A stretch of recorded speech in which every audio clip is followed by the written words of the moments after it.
Welcome to Samba Samba. Enjoy the video. You start by making the data reliable and queryable.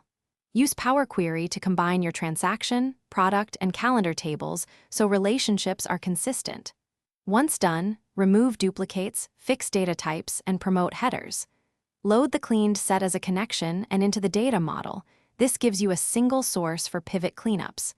Make sure to name queries clearly and add a refresh step. This first work prevents formula chaos later and sets up performance-friendly analysis. Next, you create measures and visual logic so the dashboard answers questions.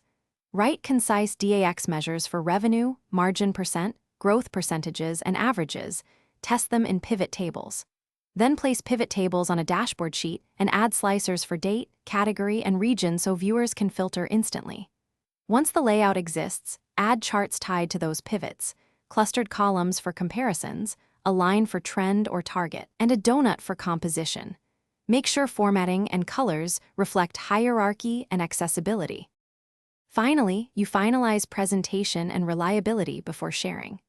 Add dynamic titles that reference slicer choices, apply conditional formatting to highlight thresholds, and include simple KPI icons for quick reading.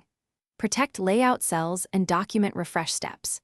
Before publishing, optimize performance by disabling background refresh, using incremental loads when possible, and removing volatile formulas.